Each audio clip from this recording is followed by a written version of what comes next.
Good morning. Good to see everybody this morning. Before we get into class, I've asked Shane Swick to lead us in prayer. So let's all bow our heads. Our God and Father in heaven, we thank you so much for this another blessed Lord's Day. We're thankful, dear God, for this opportunity we have to assemble out here once again in your house and to worship thee in spirit and in truth. We're thankful, dear God, for the wonderful weather. We're thankful for all of the many opportunities in this life that we have. We're so very thankful as well that we have that health, Father, that we can be here this morning. We just want to pray, Father, for those that do not have the health to be out this morning, that are battling various illnesses and sicknesses, and we just pray for them and their families, Father. We pray for this period of Bible study that we have this morning. We pray that the things that are said and done and the discussions that come up will be beneficial to each and every one of us to further us along in our Christianity and our faith and service unto thee. Pray that you'll be with the teachers this morning and all the many classes, and pray that they may have a ready recollection of their lessons and good preparation as well, Father. We ask that you guide us throughout this service and bless us and keep us. In Jesus' name we pray. Amen. Okay. We are today in Matthew 27. Matthew 27.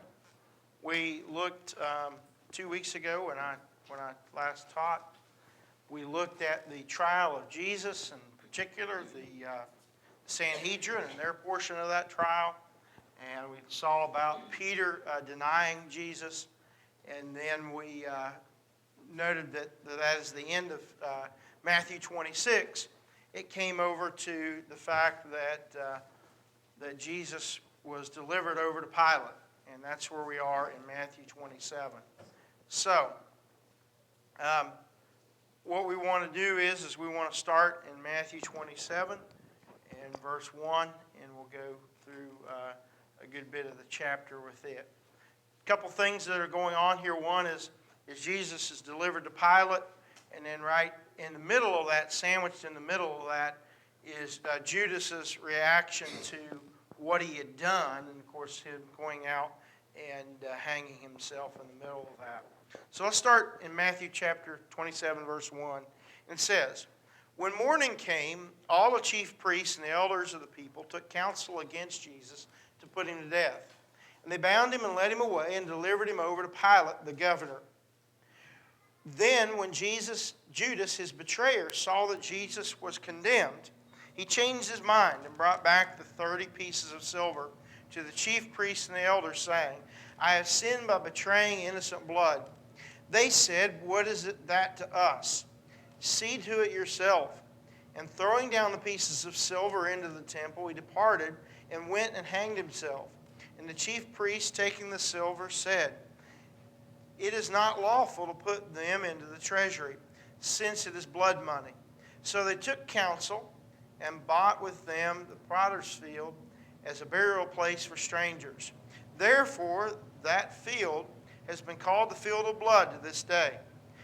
Then was fulfilled what was spoken of the prophet Jeremiah, saying, 'And they took 30 pieces of silver in price of him on whom a price had been set by some of the sons of Israel, and they gave them for a potter's field, as the Lord directed me.'"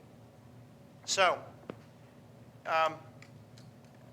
after the trial that the Sanhedrin had, they recommended him over to Pilate. They weren't really able to go and execute Jesus themselves, even though they wanted to. And so they handed him over to Pilate, who was the governor, the Roman governor of the area of Judea. He was the one, of course, that had the ultimate authority as to what would be done. And so now they've done their, if you will, their religious trial, in which they found Jesus guilty in their minds of blasphemy and causing uprising among the people. And so now it was going to go over to become the legal trial, if you will. And so they hand him over to Pilate, the governor. While this is going on, Judas recognizes what's happened, that Jesus is now going to be condemned to die. And I think that realization and the statement of that realization is why many believe, and I kind of think somewhat myself, that Judas in his heart didn't really realize what he was doing in the full extent of it. That, he was doing what he did out of greed. He did it out of selfish ambition. He did it with impure motives, and it was wrong from top to bottom. But there may have well been something in his mind that said, well, Jesus will get himself out of it, or that he'll handle it some way. And of course, knowing that what we know, and by Jesus' own admission, he could get himself out of it. He could have called 12 legions, or as the song states in a more melodic way, 10,000 angels. And, and I understand what he's saying, and I understand that power, but quite honestly, Jesus had more power than any angel. He didn't need any angels.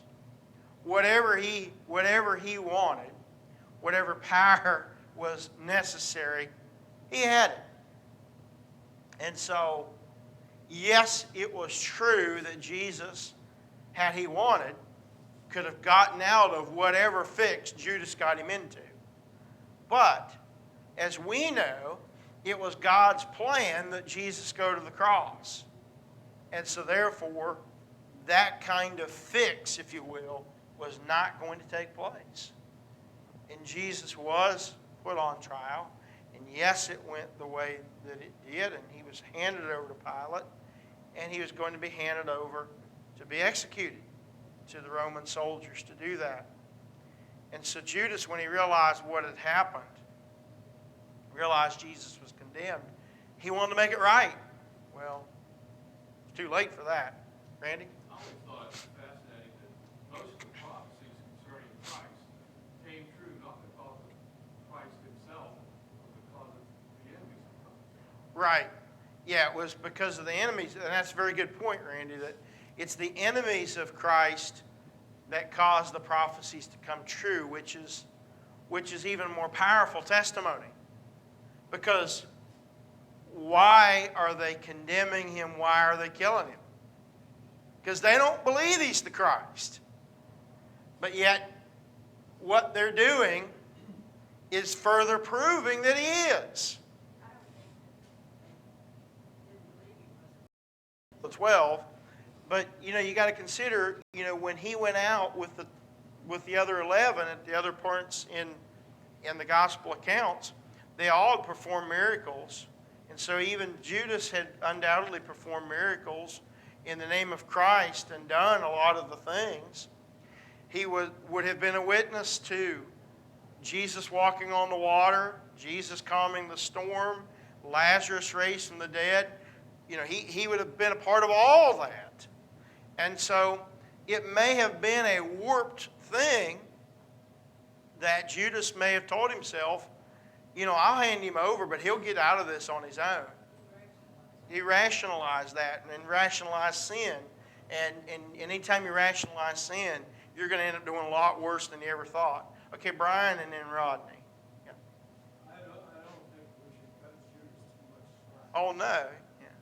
Because I'll bet you if they had negotiated with him a little bit, he would probably have taken a promissory note.